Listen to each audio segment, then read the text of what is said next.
Ever heard of a soldier so tough he had himself tied to a tree just so he could keep fighting? Let me tell you about Mitchell Red Cloud Jr., a warrior from the Ho-Chunk Nation, and one of the most decorated Native American soldiers of the Korean War. His story is the stuff of absolute legend.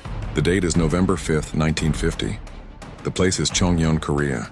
The air is freezing and the tension is thick enough to cut with a knife. Corporal Red Cloud is standing guard on a ridge peering into the darkness. Suddenly he sees them, a massive wave of Chinese soldiers creeping up the hill for a surprise attack. He knows his company is completely exposed. Without a second's hesitation, Red Cloud opens fire. The night erupts with the sound of his Browning automatic rifle. He's a one-man wall, single-handedly holding back the initial assault, giving his men the precious seconds they need to wake up, grab their weapons, and form a defensive line. But the enemy is relentless. A burst of gunfire hits Red Cloud, then another. He's wounded badly. Medics rush to his side, trying to pull him back to evacuate him, but Red Cloud refuses. He orders them away. He knows that if he leaves his post, the line will break and his entire company will be overrun. His duty in his mind was to hold that ground.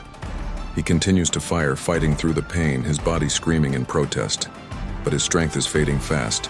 He can barely stand. This is where the story goes from heroic to almost mythical. Knowing he was about to collapse, he tells his fellow soldiers to tie him to a small tree, wrap the sling of his rifle around it, anything to keep him upright. They do it. They secure him to the tree and he continues to fight, his body propped up, his finger on the trigger. Mitchell Red Cloud Jr. fought until his very last breath. His incredible sacrifice delayed the enemy just long enough for his company to reorganize and repel the attack, saving countless lives. For his unbelievable bravery, he was posthumously awarded the Medal of Honor.